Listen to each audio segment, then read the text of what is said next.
आदरणीय सभापति जी, मणिपुर के संबंध में मैंने पिछले सत्र में विस्तार से बात कही थी, लेकिन आज मैं फिर से एक बार दोहराना चाहता हूं। मणिपुर की स्थिति सामान्य करने के लिए सरकार निरंतर प्रयासरत है। वहां जो कुछ भी घटनाएं घटी, 11,000 से ज्यादा एफआईआर की गई है। मणिपुर छोटा सा राज्य है, 11,000 एफआईआर की गई है। 500 से ज्यादा लोग अरेस्ट हुए हैं। आदरणीय सभापति जी, इस बात को भी हमें स्वीकार करना होगा कि मणिपुर में लगातार हिंसा की घटनाएं कम होती जा रही है। इसका मतलब शांति का आशा रखना, शांति पे भरोसा करना संभव हो रहा है। आज मणिपुर के अधिकांश हिस्सों में आम दिनों की तरह स्कूल चल रहे हैं, कॉलेज चल रहे हैं, दफ्तर और दूसरे संस्थान खुले रहे हैं। आदरणीय सभापति जी, मणिपुर में भी जैसे देश के अन्य भागों में परीक्षाएं हुई, वहां भी परीक्षाएं हुई हैं और बच्चों का अपनी विकास यात्रा जारी रखी है। आदरणीय सभापति, केंद्र और राज्य सरकार सभी से बातचीत करके शांति के लिए, सौहार्द रास्ता खोलने के लिए लगातार प्रयास कर रही है। छोटे छोटे इकाइयों को जोड़ करके इन ताने बाने को गूंथना एक बहुत बड़ा काम है और शांतिपूर्ण तरीके से हो रहा है। बीते समय में पहले की सरकारों में ऐसा नहीं हुआ है। गृह मंत्री स्वयं कई दिनों तक वहां रहे हैं, गृह राज्य मंत्री हफ्तों तक वहां रहे हैं और बार बार वहां जाकर के संबंधित लोगों को जोड़ने का प्रयास करते रहे हैं।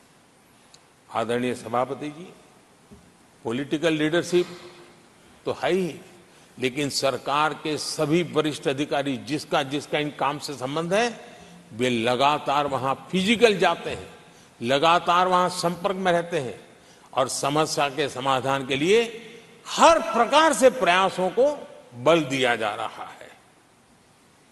आदरणीय सभापति जी, इस समय मणिपुर में बाढ़ का भी संकट चल रहा है और केंद्र सरकार राज्य सरकार के साथ मिलकर के पूरा सहयोग कर रही है।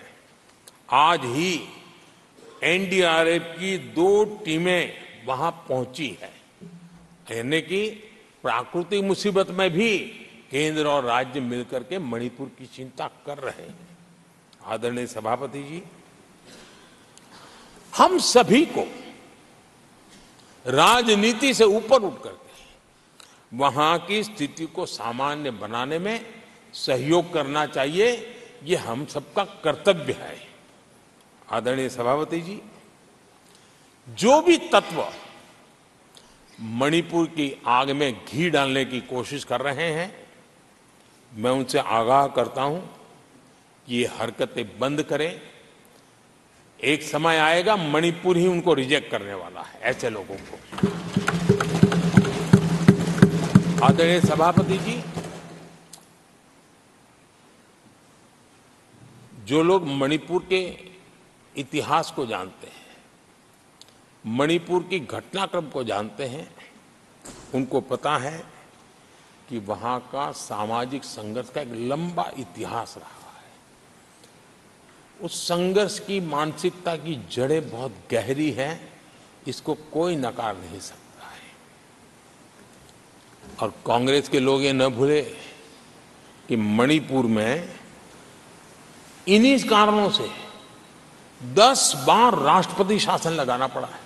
इतने छोटे से राज्य में 10 बार प्रेसिडेंशियल रूल लगाना पड़ा है, राष्ट्रपति शासन लगाना पड़ा है। कुछ तो मुसीबतें होगी और ये हमारे कार्यक्रम में नहीं हुआ है। लेकिन फिर भी राजनीतिक फायदा उठाने के लिए वहां पर जिस प्रकार की हरकतें हो रही है, और राष्ट्रपति जी, आदरणीय सभापति जी, मैं इस सदन में देशवासियों को मैं बताना चाहता हूं, 1993 में मणिपुर में ऐसे ही घटनाओं का क्रम चला था और इतना तीव्र चला था, इतना व्यापक चला था, वो 5 साल लगातार चला था। तो ये सारा इतिहास समझ करके हमें बहुत समझदारी के पूर्वक स्थितियों को ठीक करने के लिए प्रयास करना है।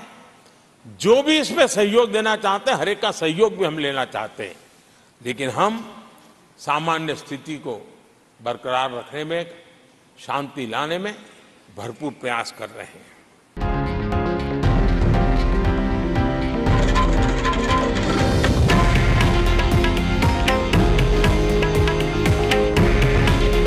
हे आहे देशातील नंबर 1 न्यूज नेटवर्क आणि आपण पाहत आहात TV9 मराठी। काळजी तुमची, हित महाराष्ट्राचं।